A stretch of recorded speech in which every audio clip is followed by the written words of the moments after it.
Notes. We talked about most of this in class, but just in case you weren't in class on Wednesday.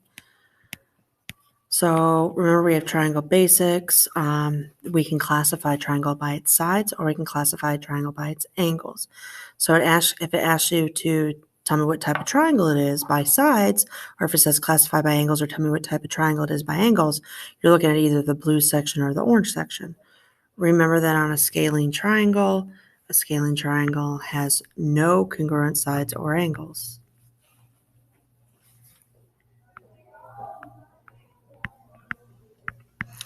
If you notice the tick marks, that's why there's 1 tick mark, 2 tick marks, 3 tick marks, or 1 swoosh, 2 swooshes, and 3 swooshes.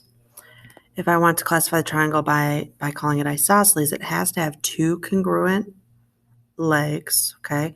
So at least two sides are going to end up being congruent. And the base angles are also going to be congruent. Now the 2 legs that are congruent are called legs, okay, the 2 sides that are congruent, and the vertex is where the 2 legs meet, and your base angles are at the bottom. Base angles are congruent, and that side at the bottom is also called a base. In an equilateral triangle, all 3 sides are the same, so we say that all 3 sides are congruent. If all 3 sides are the same, that's why they have the same tick mark on them. That means that all 3 angles have to be the same. So equiangular, we call it equiangular for classifying it by angles. All 3 angles are congruent. Since the definition of an isosceles triangle says it has to have at least 2 congruent sides, an equilateral triangle is also isosceles because an equilateral triangle has at least. A triangle has all 3 sides, or all 3 angles, are less than 90 degrees. An obtuse angle has one angle that is greater than 90 degrees. And a right triangle has legs, and the side that's not the leg across from the 90-degree angle, we call that hypotenuse. One angle is exactly 90 degrees. The other 2 acute angles add up to be 90, so that's called complementary.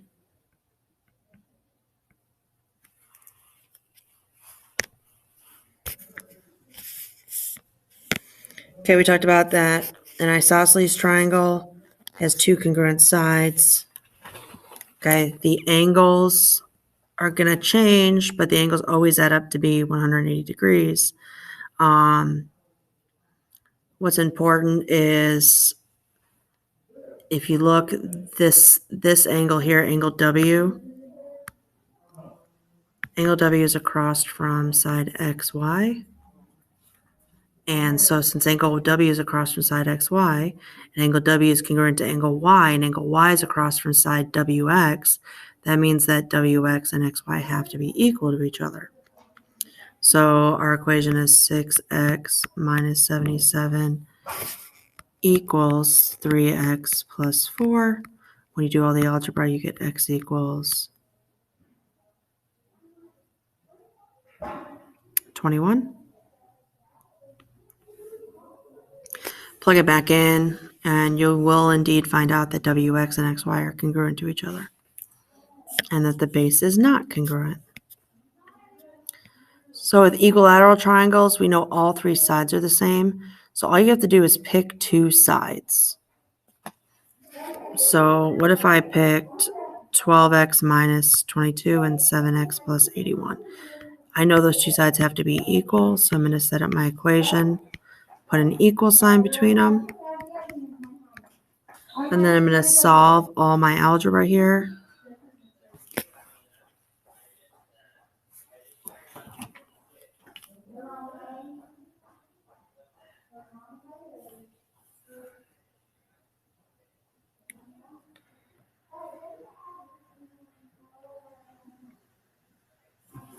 We get x equals 8.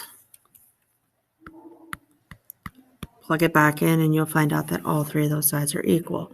Remember, since all 3 sides are equal, that means that all 3 angles are going to be equal, and the angles are always going to be 60 degrees in an equilateral triangle, no matter what the length of the sides are. Since all 3 angles of an equilateral triangle are congruent, we know that this is also called an equiangular triangle.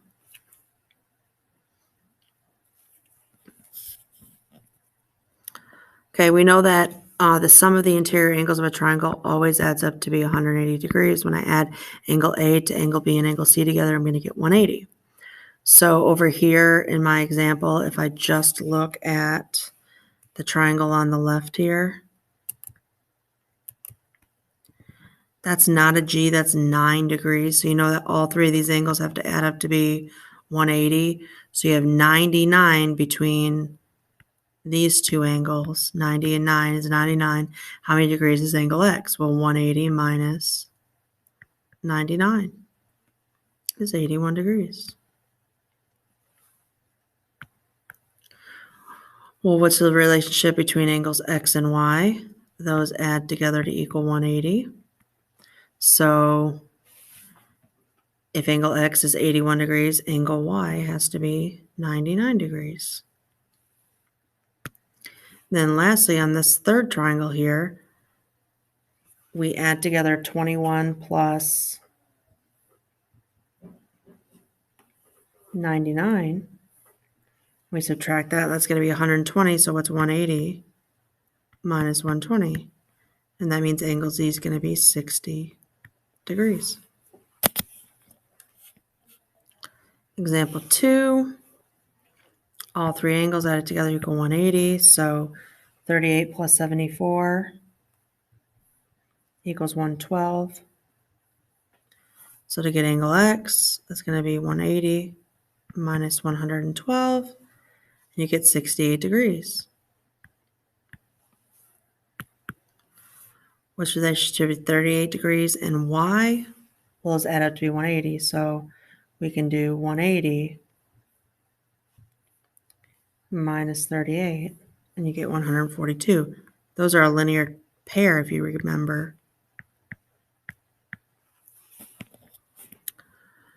Okay, so side and angle relationships.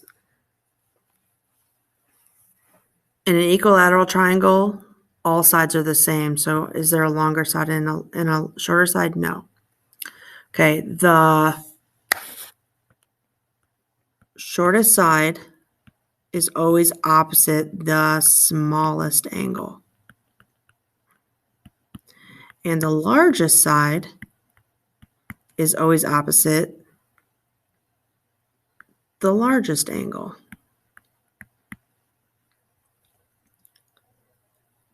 Well, the smallest interior angle is always across from the shortest side.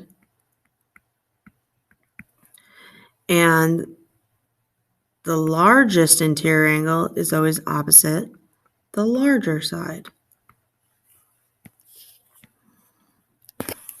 So if I come up to my picture here, GHJ, triangle GHJ, which side is the longest? Let's do smallest, I guess. What side's the smallest? GJ is the smallest side, right? What angle is it opposite of? It's opposite of angle H. That means that the smallest angle is angle H. Where's the longest side? Well, the longest side is HJ. What angle is HJ across from? That's angle G. So the largest angle has to be angle G. And what angle is left? Angle J. So that's in order from smallest to largest. The same thing goes if you want to work backwards. You find the smallest angle. In our case, our smallest angle is angle L. What side is across from angle L? That's side KM. So KM is the shortest side. If I want the longest side, I find the largest angle, which is angle M. Across from that is the longest side, which is KL. What side is in between? LM.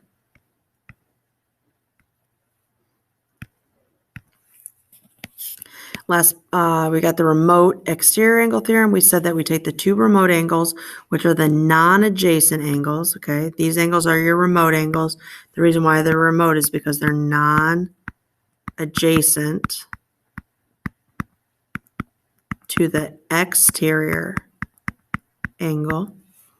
And when we add these two together, we're going to end up getting angle 4, which is the outside angle. So angle 1 and angle 2 are the remote angles. They're non-adjacent to the exterior angle, which is angle 4. So on this picture, here's my exterior angle. If I want my exterior angle, I just take the two remote angles, the non-adjacent angles, add them together. What's 60 plus 50? 110. So angle X is 110 degrees. Over here, this one requires a little bit more work because here's my two remote angles, H and J. I add those expressions together. I get 11x plus 16, and I set that to the angle on the outside, which is 126 degrees. Subtract 16 to both sides. I get 11x equals 110. Divide both sides by 11. And we get x equals 10. So I bet you if we plug that in here, 6 times 10 is 60 minus 1 is 59 degrees. And 5 times 10 is 50 plus 17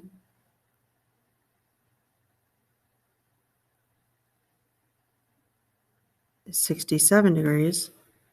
59 plus 67 is 126. So we did our job correctly. Last but not least, we have the triangle inequality theorem.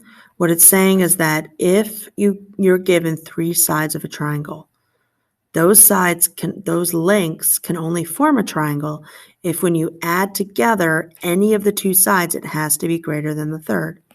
So let's check. Let's add together 3 plus 5. What's 3 plus 5?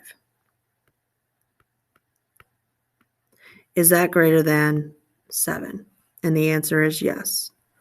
Well, what's another combination? 5 plus 7. Is that greater than 3? Yes, definitely. And what if we add together 3 plus 7? That has to be greater than 5, and it is. So yes, a triangle can be formed. But over here, what happens when I add together 4 plus 6.5? Is 4 plus 6.5 greater than 11? The answer is no.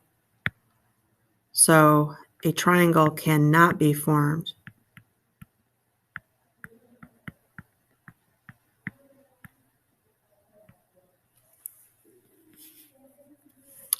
Now, what if, as an extra example, what if I said, hey, you're given two side lengths, let's say 4 and 8, and I need to find out what the third side length is going to be. We can set up three inequalities, right? My combinations are 4 plus 8 has to be greater than x. 4 plus x has to be greater than 8. And what's the other combination? 8 plus x has to be greater than 4. So let's solve for x on each one of these. Well, 8, 9, 10, 11, 12, 12. X has to be less than 12. Okay, so that's one thing we know. Over here, let's subtract 4 on either side. Well, x has to be greater than 4.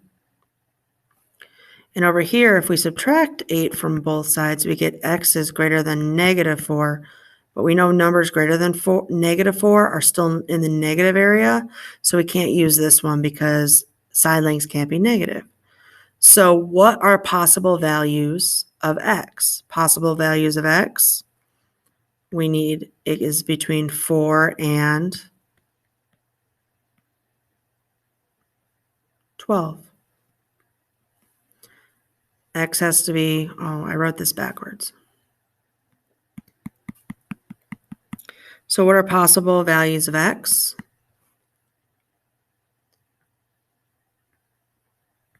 X has to be greater than 4, but less than 12. This is my answer.